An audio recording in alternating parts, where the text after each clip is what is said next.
एक शाम यूँ हुआ कि मैं कागज़ कलम लेकर बैठा और लिखने की बहुत प्रयास कर रहा था। उस समय कोई लेख, कोई अक्षर कागज़ पर उतरा नहीं, तो मैंने अपनी माँ शारदा को आवाज़ लगाई और माँ सरस्वती मेरे सामने प्रकट हो गई। जैसे एक माँ अपने बेटे को चाँद कहकर पुकारती है, चंद्रमा की उपमा देती है, वैसे ही माँ शारदा ने मुझे कहा, सुनो सुधाकर, सुनो चाँद, सुनो सुधाकर ज्ञान मूल तुम, जब तक दिन कर आता है। रजनी के इस शांत पहर में बस प्रियतम तक मन जाता है। इसी प्रहर में कविता खुलती, खुल जाती दुनिया स्नेहमयी।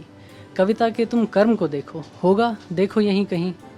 प्रारब्ध कर्म के बूते पर हर कविता प्रभु को अर्पण है। लिखने वाले का कर्म है कविता, पाठक को वो दर्पण है। अब मेरी इच्छाएं देखिए, प्रभु को दर्पण दिखलाऊं, ये चाहत भोली भाली है। संसार का चिंतन छोड़ के मन की मंशा हुई निराली है।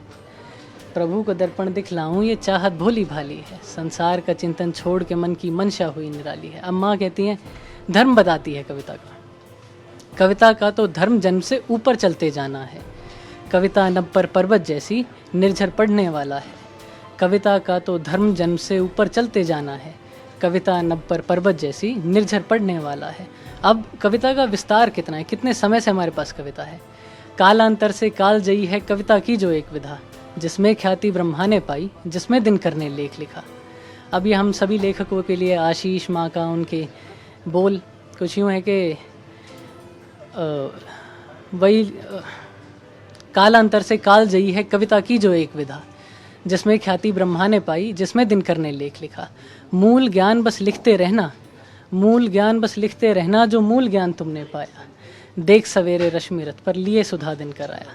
तो इसी तरह अमृत की प्राप्ति होती है और ऐसे ही सुबह हो गई।